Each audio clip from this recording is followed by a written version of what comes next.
Jorge, antes de mais nada, seja muito bem-vindo à nossa casa espírita, à nossa casa, né?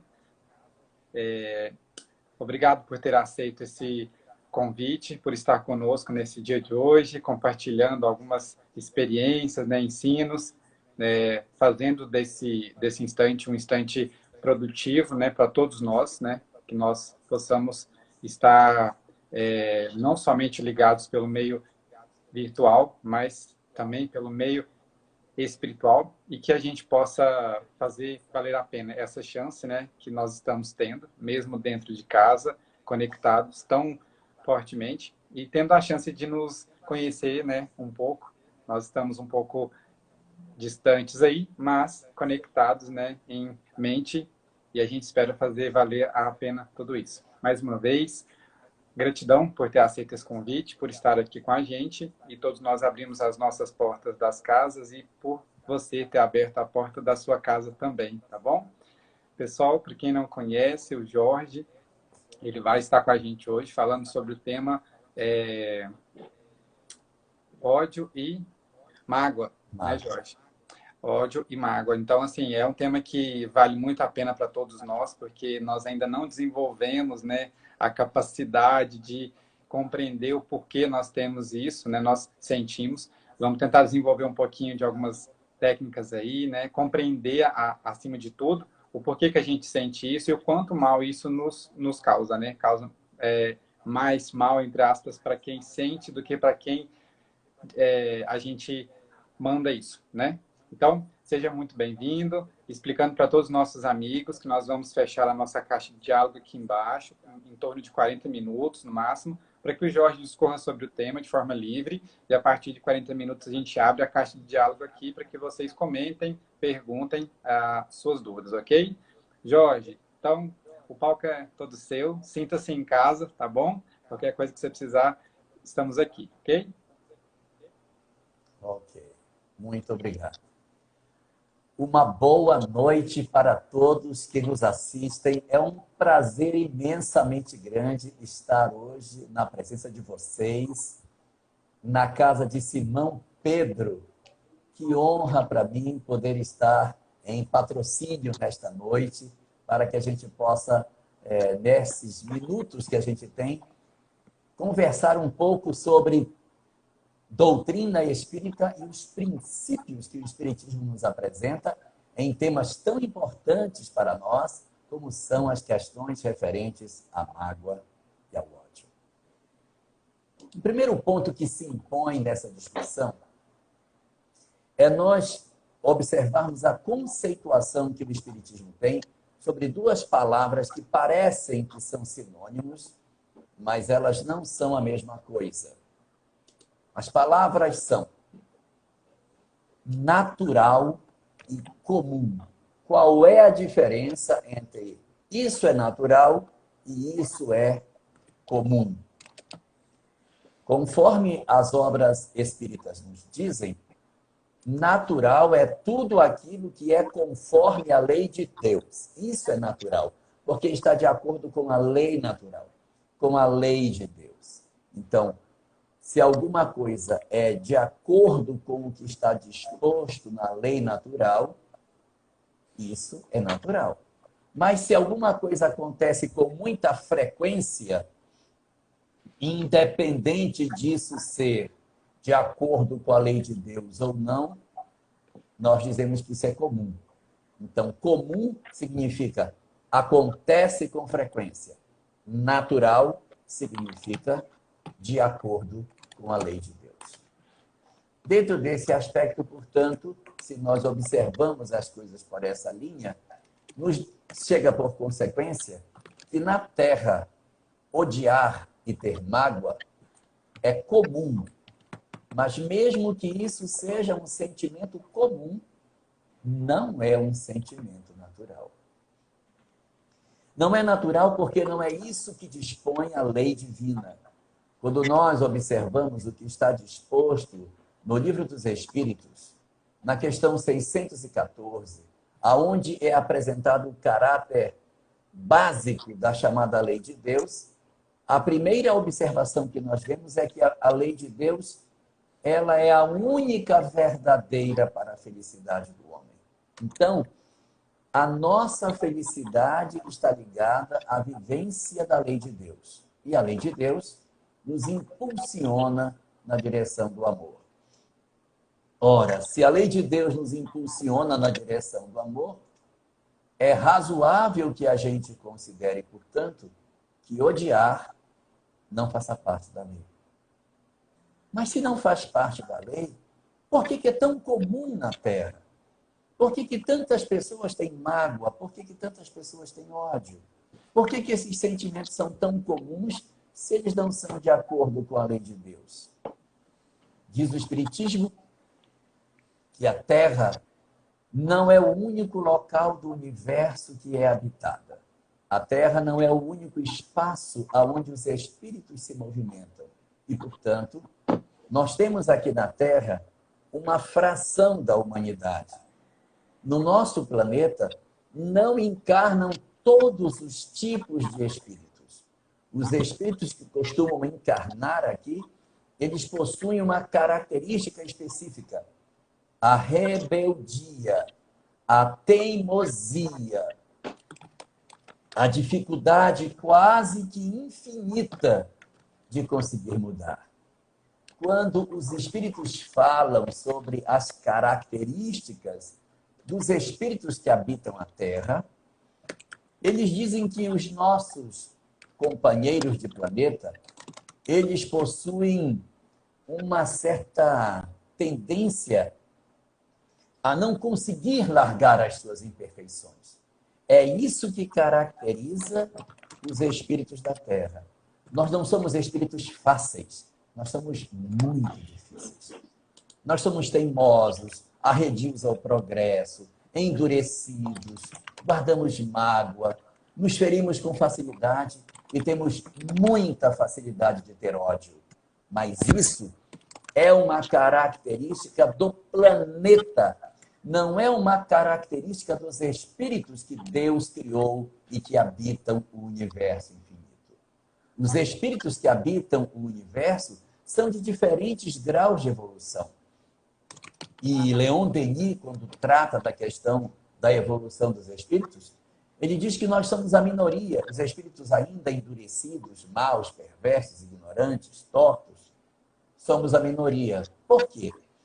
Porque se Deus criou desde sempre e os espíritos só evoluem e não andam para trás, portanto, o número de almas resolvidas é muito superior ao número de espíritos ainda perturbados, porque são aqueles que ainda estão a caminho do processo de transformação e muito mais numeroso do que o número daqueles que ainda são aprendizes, são dos espíritos luminosos, espíritos extraordinários, que existem pelo universo infinito e que já gozam da liberdade e da felicidade que Deus reservou para as almas que o servem.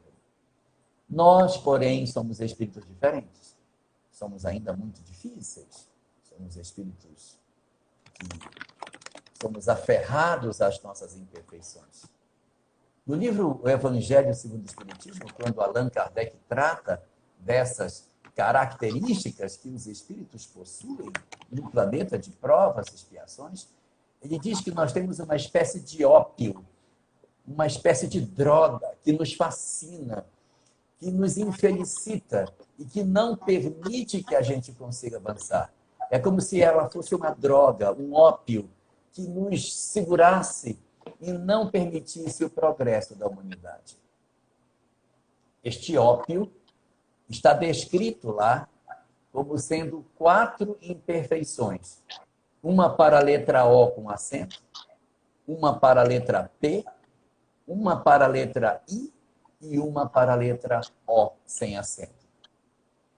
As 4 imperfeições que marcam as características que nos seguram no mundo de provas e expiações, que nos amarram, como se fosse realmente uma droga que nos impede de progredir, esse ópio, a letra O com acento, é o ódio. Somos espíritos que possuímos marcas muito profundas do ódio. Muito profundas. A história da humanidade está repleta de histórias relacionadas a ódios, vinganças, assassinatos, crueldades, que nós cometemos exatamente pelo fato de nós odiarmos as pessoas. Então, neste sentido, nós temos a primeira das características desse nosso ópio através da imperfeição chamada ódio. A segunda imperfeição que constitui esse ópio começa pela letra P. São as paixões, conforme diz o livro O Evangelho segundo o Espiritismo. As paixões que nos assomam e que parecem ser irresistíveis e para as quais o homem parece não ter força. Mas isso decorre da nossa fragilidade. Então é como se existisse dentro de nós um vulcão que nós não conseguimos conter e por conta disso nós sofremos. Nós sofremos porque dizemos, eu não consigo, eu não tenho condição. Mas esse não tenho condição é porque nós não empreendemos de nós todos os esforços que poderíamos fazer para nos libertarmos das nossas imperfeições. Então, as paixões são a segunda grande imperfeição que nós possuímos e que compõem esse elemento que nos segura e que não permite que a gente consiga avançar nesse acróstico. Então, além do O de ódio, além do P de paixões, nós temos o I da inveja. A inveja de não aceitar a vitória daqueles que conseguiram superar a nossa mediocridade, superar a nossa pequenez. E quando olhamos alguém que consegue algo que não conseguimos, ao invés de nos espelharmos nelas para crescer, nós conspiramos contra elas. Desejamos que elas se deem mal, desejamos que elas se atrapalhem nas próprias pernas, porque ficamos felizes quando elas caem. A inveja é o desejo silencioso de que o outro se dê mal, que o outro seja infeliz para que nós nos libertemos da nossa pequenez diante da possibilidade de queda daquele que aparentemente conseguiu mais sucesso do que nós. Então, nós temos o ódio, a paixão, a inveja e o último dos Os é o orgulho. O orgulho que nos impede de maneira muito forte a nossa mudança, que atrapalha o nosso processo de transformação. Então, essas características, que não são de todos os espíritos, mas sim dos espíritos que habitam os mundos de provas e expiações, que os entorpece como um ópio, a ponto do tempo passar, das encarnações passarem, sem que a gente consiga avançar de maneira rápida, de maneira resoluta, é resultado da nossa teimosia, da nossa incapacidade de resistir ao grande chamamento da vida que nos convoca para a felicidade. Exatamente por sermos assim, por sermos orgulhosos, invejosos, movidos pelas paixões enlouquecedoras e, fundamentalmente, ligados ao ódio nas nossas vidas, possuímos existências profundamente infelizes. Realizamos nas nossas vidas opções profundamente amargas. Por quê? Porque odiamos e temos paixões pelas coisas e pelas pessoas. E quando as paixões não correspondem àquilo que queremos, quando as pessoas não correspondem às nossas expectativas de afeto, quando elas nos ferem, porque não nos dão de volta a paixão que gostaríamos de receber delas, nós, então, nos decepcionamos e passamos a guardar mágoa dessas pessoas. Surgindo daí a dupla dinâmica, ódio e mágoa, fruto das nossas paixões. E em função das nossas invejas e do nosso orgulho, nós ficamos conspirando contra o sucesso dos outros e por isso permanecemos nos planetas de provas e expiações, nas condições de um mundo marcado por tantas dores, por tantos sofrimentos. Mas o nosso ópio é tão mais forte que nós nem percebemos que sofremos. Nós nem percebemos que a vida não é só isso. E ficamos nos emaranhando na nossa própria história, encarnando e reencarnando sem grandes progressos, exatamente porque decidimos de nós próprios de seguirmos sugestões das nossas imperfeições morais e nos condenarmos a um sofrimento terrível decorrente das encarnações nos mundos marcados pelas provas e pelas expiações. Mas onde está a diferença entre o ódio e a mágoa? Quando é que podemos dizer que a gente realmente sente ódio de alguém e a gente sente mágoa de alguém? O ódio nós sentimos das pessoas com as quais nós não temos um relacionamento de afeto anterior. Quando nós não esperamos nada de outrem, quando nós não temos uma expectativa de amor da parte do outro, quando alguém vem e nos agride gratuitamente, aparentemente gratuitamente, e nos fere dessa forma, então nós dizemos que, a bem da verdade, o ódio é uma decorrência da nossa rejeição pelo afeto, pelo aquilo que o outro fez para nós. Então, nós não temos expectativa de afeto, não tenho interesse do outro em relação a mim, com relação a nada, e ele me fere, então eu passo a ter um ódio dele. Um agressor na rua que vem e me fere, nem conheço, a pessoa vem e me agride, me fere. Aparentemente, parece que a gente não tem culpa alguma, parece até uma injustiça que isso esteja acontecendo. Mas, na verdade, isso decorre muitas vezes de fenômenos anteriores, que não estão ligados com a nossa existência atual. A gente, às vezes, quando passa por situações de injustiça e que promovem em nós o ódio, nós dizemos, mas isso é muito injusto conosco. Isso é um absurdo. Eu vou contar para vocês uma história que os rabinos contam. É do judaísmo, não é do espiritismo. Mas é uma história muito boa. Os rabinos contam que havia uma pessoa que não conseguia entender a lei de causa e efeito e a reencarnação. Ela não conseguia perceber por que as coisas aconteciam do jeito que aconteciam. Era muito confuso para ela. Então, o rabino disse para essa pessoa assim, vou passar uma lição para você. Você vai subir numa árvore, vai ficar no topo dessa árvore observando o que vai acontecer lá embaixo.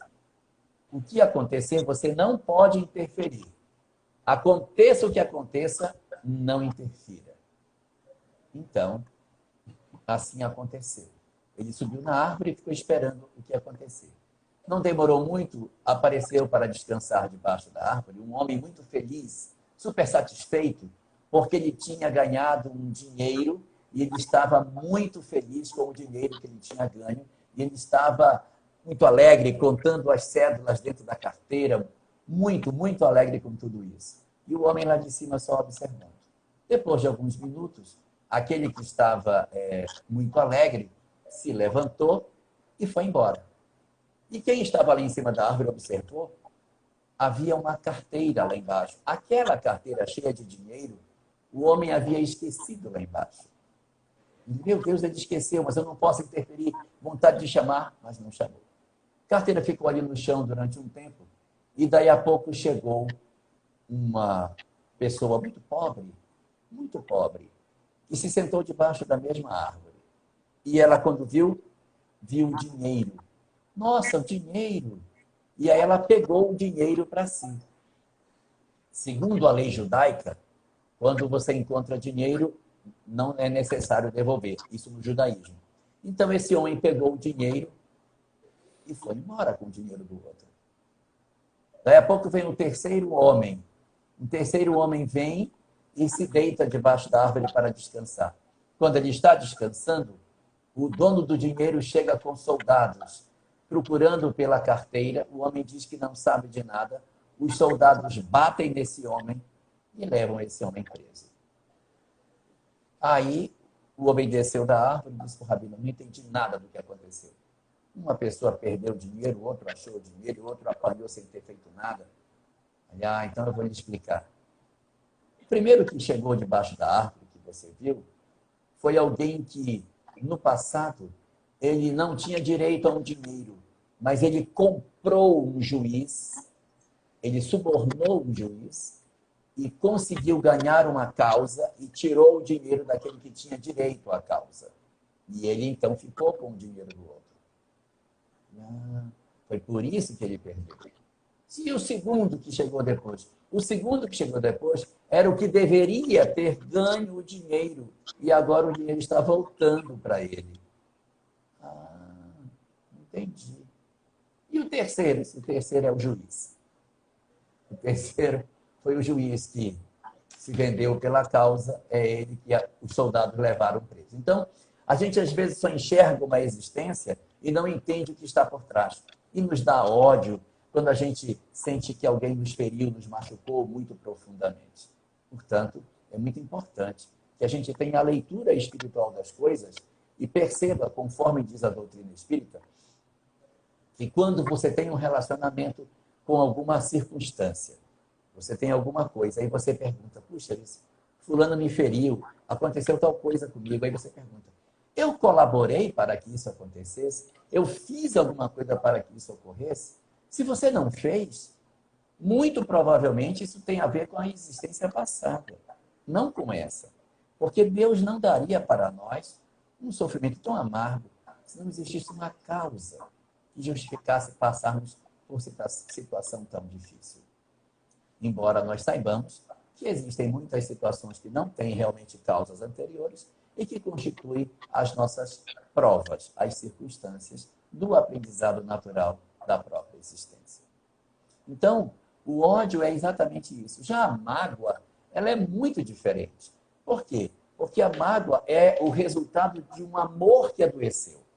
Eu amava alguém, esse alguém me traiu, esse alguém me enganou, esse alguém me desprezou, esse alguém me abandonou. Então, quando você sofre o processo de abandono, de rejeição, de traição ou de ingratidão da pessoa que você ama, o amor que você tem se transforma em mágoa. Às vezes, nós pensamos até que seja ódio, mas o ódio não existe aonde já existiu sentimento. O que acontece conosco é que nós cobrimos o amor com mágoas e parece que o amor nem existe mais.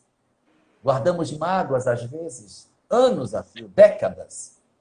Pessoas que sofrem um revés do relacionamento afetivo, familiar ou até financeiro, por um sócio que trapaceia e leva tudo, e você, angustiado com isso, passa a ter uma mágoa tão profunda que você não aceita nem falar mais o nome da pessoa dentro de casa. No fundo, não é ódio. É mágoa, porque você não esperava que aquela pessoa fizesse isso. O seu desejo é que a história fosse outra. Então, por baixo desse sentimento, existe um amor que está gritando pelo fato de não ter sido correspondido. Nesse particular, com relação ao ódio e à mágoa, a doutrina espírita ela tem uma proposta do que fazer quando estamos diante de circunstâncias como essas, que sejam o ódio e a mágoa. Diz o Espiritismo que o ódio e a mágoa são fenômenos de comportamento, de sentimentos, típicos dos mundos de provas e expiações. Cultivar esses sentimentos é permanecer no estado de provas e expiações. Se nós cultivamos ódio das pessoas ou mágoa das pessoas, nós somos, sim, um espírito típico de provas e expiações e não há nada que se possa fazer, porque é da natureza do homem, nesse grau de evolução, possuir essa tendência. Qual é a consequência disso? É ficarmos aprisionados nas experiências de mundos e de provas e expiações. É encarnar, reencarnar, reencarnar, reencarnar, reencarnar em provas e expiações até que a gente aprenda. E se esse mundo evoluir e passar a uma condição de provas e expiações, você não tem a concessão de seguir, porque você odeia e você tem mágoa. A característica dos mundos de provas e expiações é essa, mas dos mundos de regeneração não é. Então, nós perdemos a concessão dos mundos de provas e expiações, dos mundos de regeneração. Odiar e guardar mágoa é dizer, eu quero ficar numa sociedade igual à Terra. Eu quero viver numa sociedade injusta, aparentemente injusta. Eu quero ver numa sociedade com tantas dificuldades, de tantas desigualdades. Eu quero viver numa sociedade onde exista tanta descrença. Porque nós estamos escolhendo ter o padrão de comportamento que é típico desses planetas. É isso que eu quero, é isso que eu desejo, eu quero ser isso, então odeie, então tenha mágoa. Porque se você tiver mágoa e tiver ódio, você está condenado a existências infelizes. Esse é o resultado. A doutrina espírita não nos proíbe de nada. Ela apenas vai nos dizer qual a consequência das nossas decisões do ponto de vista emocional. Então é preciso que a gente esteja atento. Porque como é o mecanismo da lei nesse sentido? O Espiritismo diz que quando você tem ódio, além de você ficar preso no planeta de provas e expiações, você também fica vinculado às pessoas que você não gosta. É da lei que seja assim. Por quê? Porque quando nós amamos as pessoas, quando nós demonstramos amor aos outros, os espíritos se vinculam pelo amor. E eles se buscam pelo amor e eles vão se encontrar através da vida, pelos laços do afeto, nas várias existências que deverão acontecer conosco pelos séculos afora. Ou seja, o amor vincula os espíritos. O amor marca encontros felizes no amanhã. Da mesma forma, quando nós odiamos alguém, ou quando nós guardamos mágoa de alguém, nós também estamos marcando um encontro com essa pessoa no amanhã. É isso que você quer? Reencontrar com as pessoas que você não gosta? Viver próximo das pessoas que você diz que não suporta? Então, é preciso que nós façamos uma releitura da vida pela ótica que o Espiritismo dá. Porque o que fala o Espiritismo? Você odeia alguém? Odeia. Então, a sua mente chama esta pessoa. Você vive com ela dentro da sua mente. Ela está existindo dentro da sua cabeça. Então, quando nós fazemos a programação espiritual de uma próxima existência, essas pessoas que nós odiamos voltam. Voltam para próximo de nós. E as pessoas de quem guardamos mágoas, voltam também. As duas vão voltar. Eu sei que alguém deve estar dizendo, ai meu Deus, eu tenho meu ex-marido, será que eu vou voltar com ele, casada com ele? Aí é o fim do mundo. A gente não precisa voltar casada com o ex-marido, mas a gente pode voltar na família do ex-marido. No livro Obreiros da Vida Eterna, existe a história de Gotuso. Gotuso é um companheiro que, no capítulo 5 da obra, ele é apresentado, e ele ficou doente, desencarnou, e o primo dele é que começou a se aproximar do lar e casou com a esposa dele. Ele, portanto, é profundamente magoado com a esposa e com o primo por aquilo que aconteceu. Ele guarda muita mágoa da mulher. E tem ódio. E tem ódio do primo. Não esperava que isso acontecesse. É um ódio misturado com mágoa, um sentimento muito amargo que ele tem de todos os dois. O que faz a lei a benefício dele? Ele renasce neto dos dois. O casal envelhece e quando eles já estão velhos, Gotuso renascerá como netinho da família. E vai ser acolhido nos braços do avô, que foi quem o infelicitou. Vai receber os beijos da mulher que o traiu. Assim é a lei. E é feito um encontro no mundo espiritual para que eles, então, consigam se acertar. E no mundo espiritual eles pedem desculpas, eles se acertam. Só que o esquecimento do passado, ele vai impedir que a gente lembre de tudo. É por isso que quando a gente tem mágoa, a gente renasce e casa de novo. Por quê? Porque por baixo da mágoa tem amor. Como a gente renasce e tem o esquecimento do passado, só o sentimento mais profundo é que eclode. Então, fica o quê? O amor, que é o sentimento mais forte. Então, não corre o risco de você casar com uma pessoa que você odeia. Você, por exemplo, tem uma pessoa, foi um assaltante que assaltou, atirou em você, deixou você paraplégica, você a vida inteira fica lembrando de tudo isso que aconteceu e você tem um ódio mortal dele. Não corre o risco de nascer para casar com ele, porque a gente não casa com quem tem ódio. Porque não teria sentido. Eu odeio alguém, renasço, olha, passei a gostar. Não funciona assim. Esse que a gente odeia, renasce irmão, renasce pai, renasce avô, renasce filho, ele renasce no seu ambiente familiar com muita frequência, mas não necessariamente como cônjuge. Agora, aquele que você tem mágoa, porque foi um marido que lhe infelicitou, porque traiu você, tornou sua vida uma vida amarga, mas você gosta dele. Você gosta, mas ele lhe fez muitas feridas. Existe mais chance de você renascer casada com ele, mas não é obrigado. Não é porque você separou que obrigatoriamente vai ter que voltar para casar com quem separou. Não. Mas a gente precisa resolver as questões da mágoa e do ódio que estão dentro de nós. Então, qual é a solução que a gente tem para a gente não reencontrar com essas pessoas? Qual é a estratégia que a gente pode usar para não precisar retornar com a vinculação familiar com pessoas que nos desagradam? Diz a doutrina espírita que só tem um único caminho, um apenas. Esse caminho se chama perdão. O exercício do perdão é o único instrumento que liberta as almas de reencontros infelizes. Pode haver encontros felizes. Pode haver encontros felizes.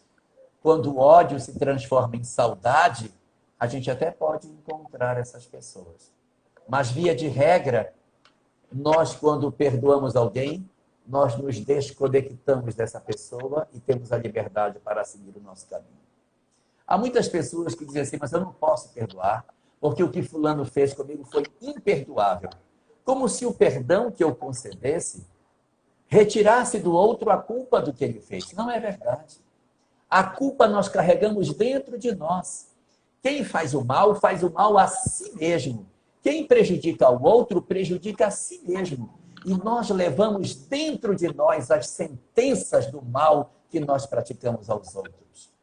Perdoar, portanto, não retira a culpa que o outro possui, apenas me liberta para ter uma nova história. Apenas abre para mim a possibilidade de ter uma família mais feliz, de constituir laços de afeto mais saudáveis, porque eu não tenho mais a necessidade de reencontrar com as pessoas que me agrediram. Eu passo a ter a sintonia dos mundos de regeneração. E quando a Terra começa a fazer a sua transição para um mundo melhor, eu tenho a concessão para permanecer. Eu estou contado entre os bem-aventurados. A terceira das bem-aventuranças diz exatamente isso. Bem-aventurados os mansos, porque eles herdarão a terra. Você quer herdar a terra? Então cultive mansuetude. Não seja agressivo, não se vingue, não guarde mágoa, não guarde ódio. Quem guarda ódio, quem guarda mágoa, tem 3 consequências. 3 consequências. A primeira consequência é orgânica. Você adoece, você envelhece, você se destrói organicamente, você se acaba enquanto pessoa. Você ganha tumores, problema de diabetes, problema de insulina, meu Deus, problema no fígado, você fica cheio de problemas.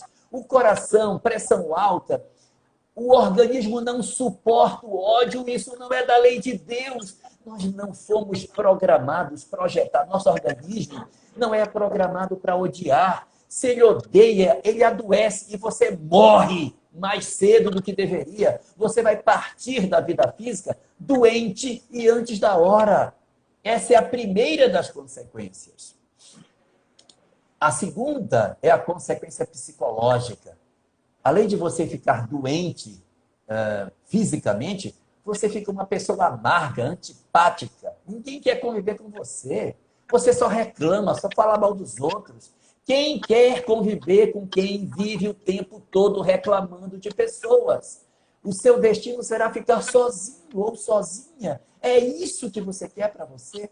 E o que é pior, quando a nossa mente fica doente, espíritos perturbadores que querem o nosso mal se aproximam de nós, potencializando a mágoa, potencializando o ódio, destruindo as possibilidades de reconciliação, conspirando contra a nossa felicidade, desgraçando a nossa existência. É isso que você quer para você?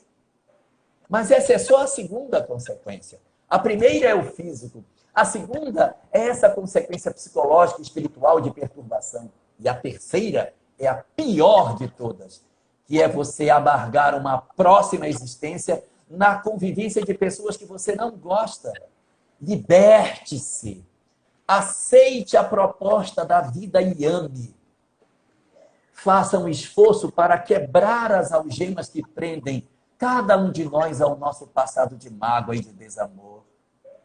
Exercícios para a gente poder fazer para retirar a mágoa e o ódio, existem diversos, nos quais você mentaliza o encontro com essas pessoas. As casas espíritas têm um CD que vem chamado Visualizações Terapêuticas, em que a gente mentaliza a pessoa que não gosta, para dizer a ela tudo que não quer, tudo que quer dizer, ouvir o que ela tem para dizer, para que a gente vá se lavando por dentro e se libertando disso.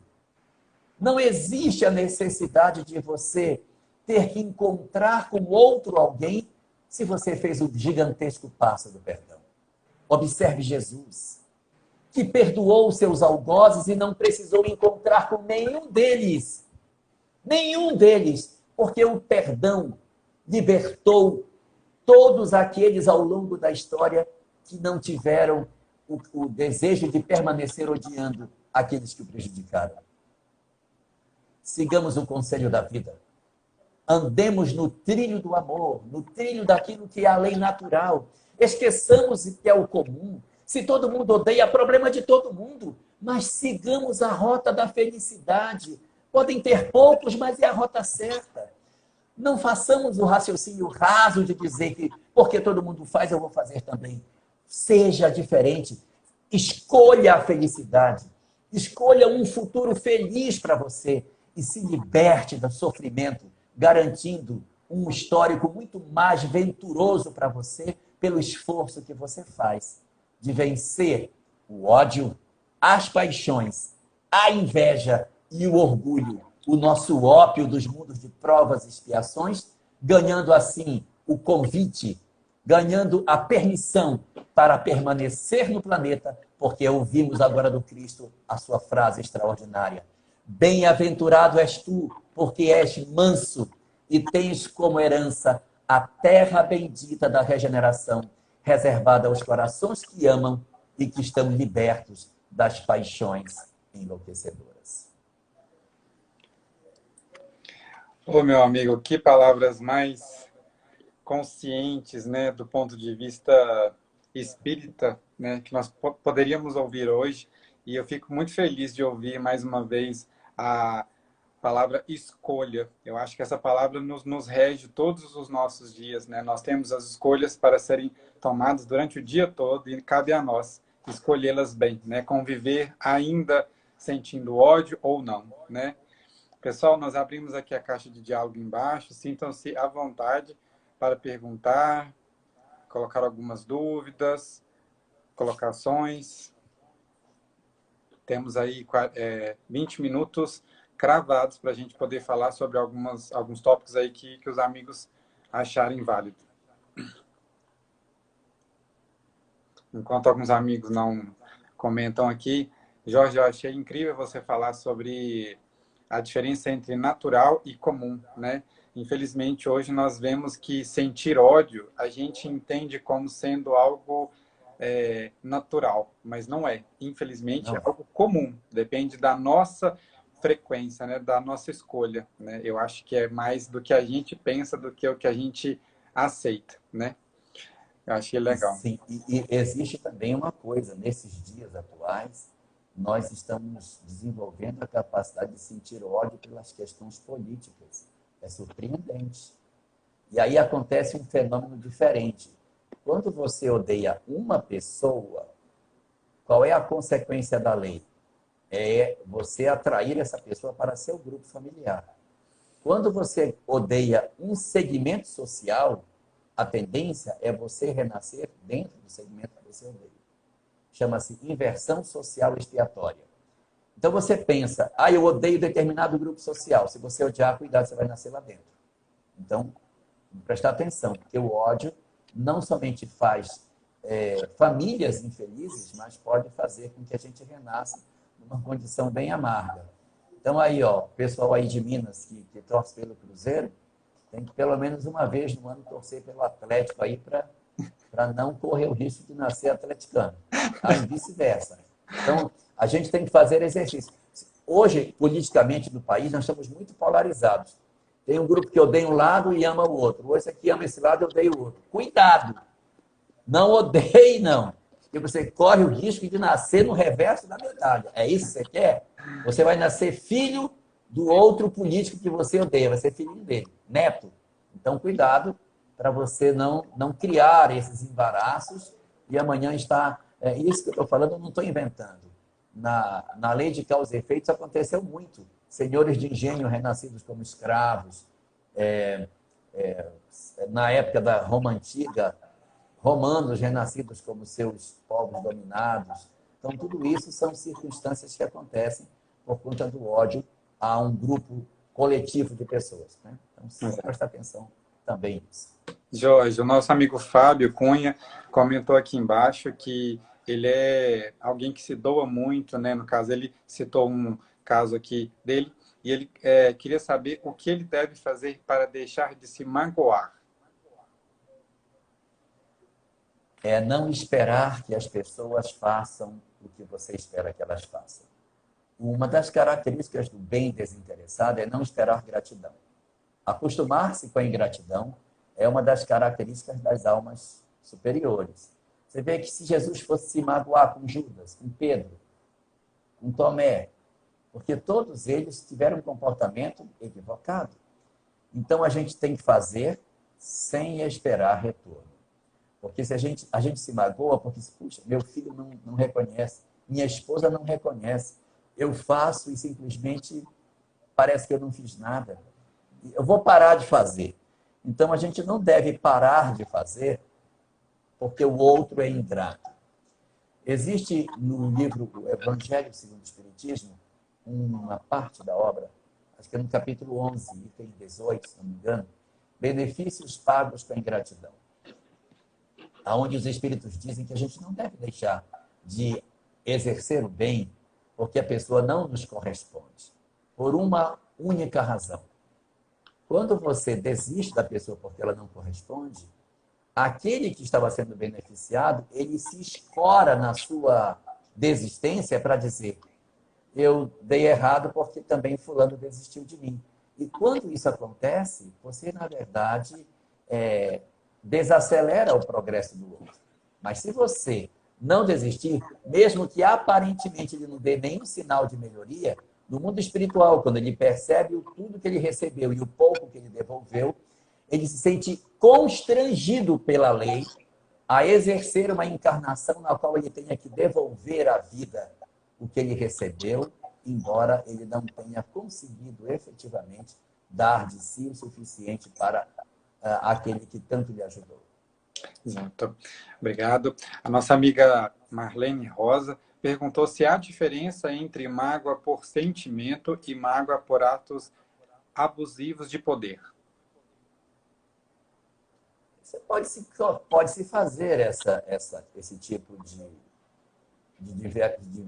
diferença, né? A mágoa feita por aquele que é seu amor e que lhe fere, que lhe entristece por isso, e a mágoa da decepção pelo abuso do poder. Alguém que abusa de poder dentro de casa ou fora de casa. Não é questão de classificar.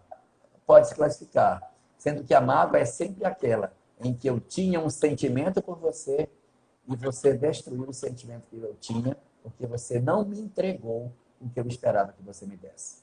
Isso é uma questão só conceitual, né? Perfeito. A Sandra falou que, se eu compreendi certo, Sandra, se eu tiver compreendido errado, você me fala aqui embaixo. Ela falou que perdoar é necessário, mas ela só perdoa. Ela não gosta de ficar próximo de quem, né? No caso, ela perdoou. Seria medo de ser magoada de novo? Esse pode ser um bom estágio do processo de melhoria, porque pelo menos já tira de dentro do peito aquele sentimento negativo. Mas uma coisa importante, o nome dela é? Só um minutinho aqui, acho que ela saiu daqui. Marlene. Marlene. O importante, Marlene, é a gente reconhecer que perdoar não significa voltar com a pessoa. Porque você tem um marido, a relação não deu certo, e aí separamos, cada um foi para o seu lado, eu tenho muita mágoa do marido. Não, você tem que perdoar. Perdoar não significa volte para ele, significa tire o peso dentro do coração. Às vezes dá até para voltar, às vezes, mas isso não é uma obrigação, porque perdoou obrigatoriamente relaciona. Agora, existe também, como você bem comentou, aquele perdão no qual a gente perdoa, mas não quer mais convivência. Existe uma situação, Marlene, na qual é assim, ó. Se eu tenho uma pessoa que ela não faz parte da minha família, eu não preciso dela, e ela me faz mal porque é uma relação tóxica, a gente se afasta. Ele não faz parte da minha família, ele não é da minha história, então a gente se afasta. Não guarda mágoa, dá bom dia, dá boa tarde, mas a gente recua um pouquinho, porque a proximidade nos fere. É diferente de família. Família não dá para a gente dizer assim, olha, não deu certo, vai para você para lá e eu para cá, porque família é um vínculo que existe que, evidentemente, vai fazer com que a gente precise estar mais próximo. Um detalhe para aqueles que não podem ser esse. Não tem ex-filho, ex-neto, ex-mãe, ex-pai, ex-filho. Então, esses que não podem ser ex, o nosso compromisso vai até o final da existência. Lembrem que marido não está na lista, tá bom? Meu amigo, a Sara perguntou aqui, pediu, né, para falar um pouquinho sobre perdoar a si mesmo. Mas eu vou já colocar no gancho aqui a pergunta que o Simão fez. Ele coloca assim, diz André Luiz que, entre aspas, guardar a mágoa é permanecer nas sombras, fecha aspas. Libertar-se, no caso ele colocou, libertar-se da mágoa é libertar-se a si mesmo. Eu acho que casa um pouco com a que a nossa amiga colocou. Sim, com certeza. A gente precisa aprender a se libertar das nossas próprias feridas e se auto-perdoar. O sentimento de auto-perdão ele é muito importante.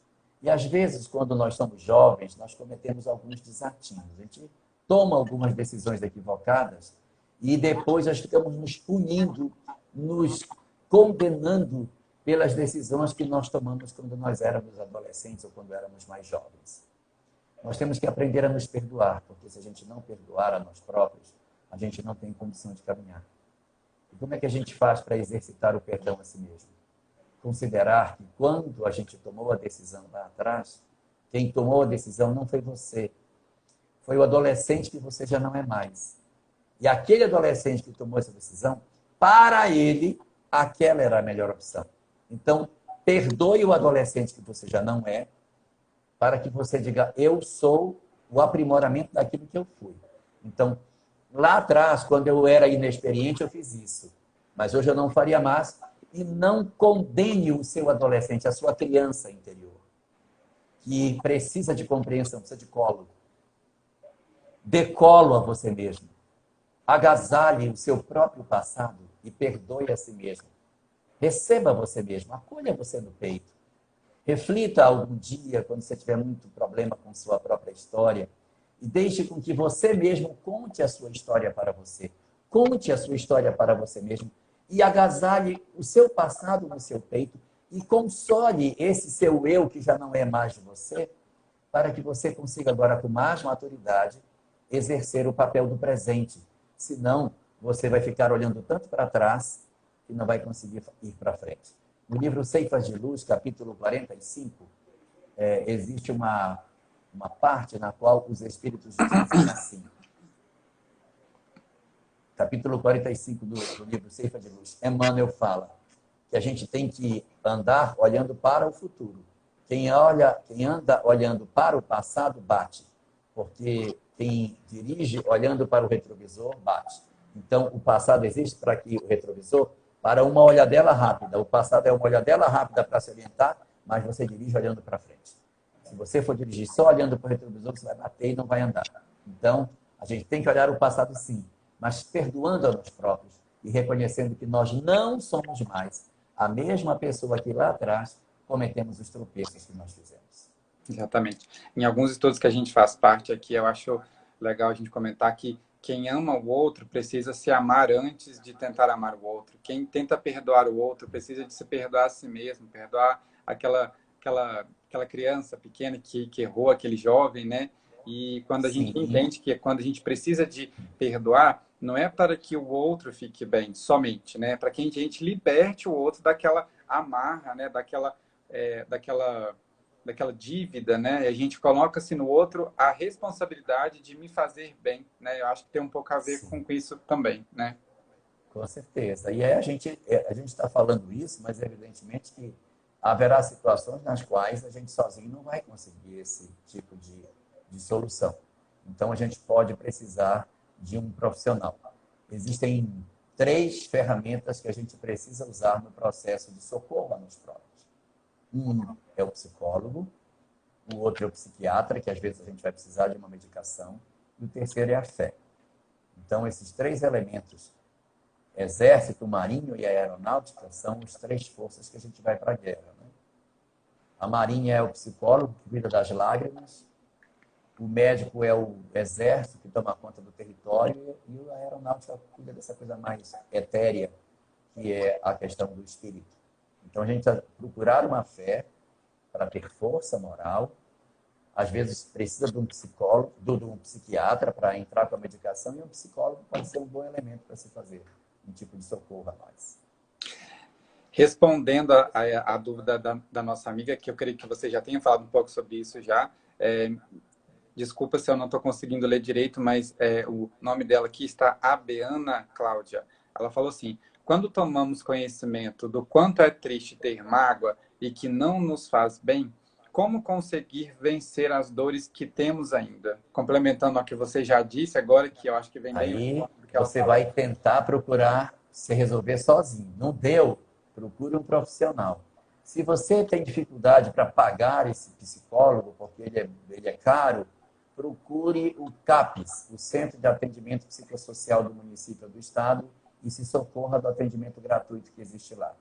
Se não dá porque a fila é grande, procure a faculdade, que a faculdade possui um espaço onde você pode encontrar os acadêmicos que têm o seu laboratório para exercício da função de clínica. Se nem isso for possível, então você procure um amigo, procura alguém mais velho que possa lhe ajudar. Se não tiver, procure um pastor, um padre, um líder espírita, uma pessoa para conversar que tenha uma orientação para lhe dar. Se não tiver nada, ligue no 180, ligue para o CVV e converse com as pessoas que estão 24 horas por dia disponíveis para nos ouvir nos nossos momentos de crise.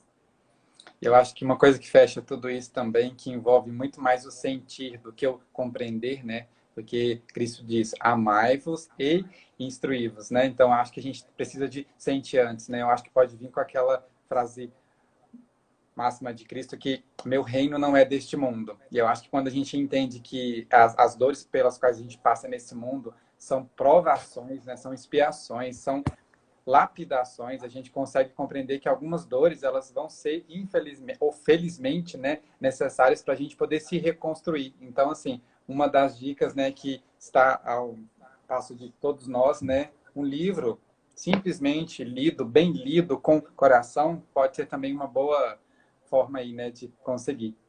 A nossa amiga, me desculpa se eu não estou conseguindo ler direito o nome, porque é tudo junto, mas é Juvanil, falou que perdoar e manter a mágoa, ou seja, não esquecer o mal que sofreu. é normal ou isso não é perdão? Sem perdão pela metade. Mas já é um caminho, não é? A gente não pode querer encontrar a perfeição em tudo.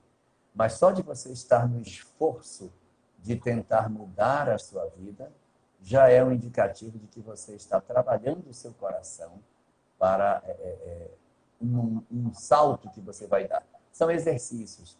Às vezes a gente acha que perdoou, passa um período bom, depois tem uma recaída. Isso é compreensível, porque faz parte da nossa dificuldade de manter uma linha de coerência o tempo todo com as nossas condutas, entre aquilo que sabemos e aquilo que fazemos.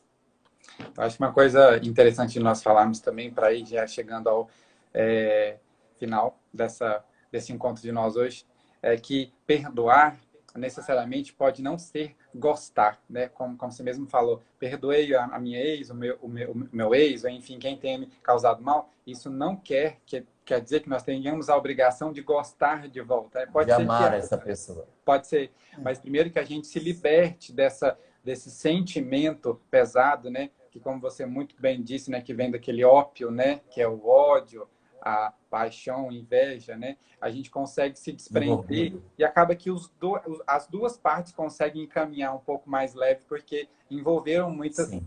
expectativas, muitos erros, e acabam que eles se prendem muito por conta disso, né? Só quem concedeu perdão já nessa vida sabe o alívio que a gente sente, o peso que tira do peito quando você diz: eu te perdoo, eu perdoo você, me perdoa também.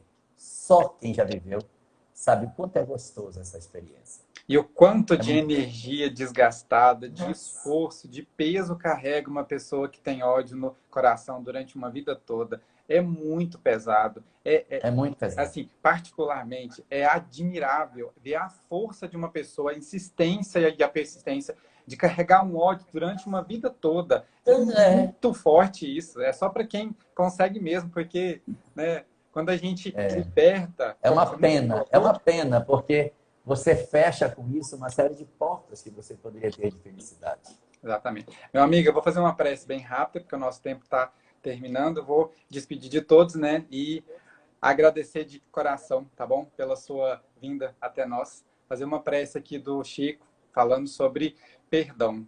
Senhor Jesus, ensina-nos a perdoar conforme nos perdoastes as nossas perdoas a cada passo da vida.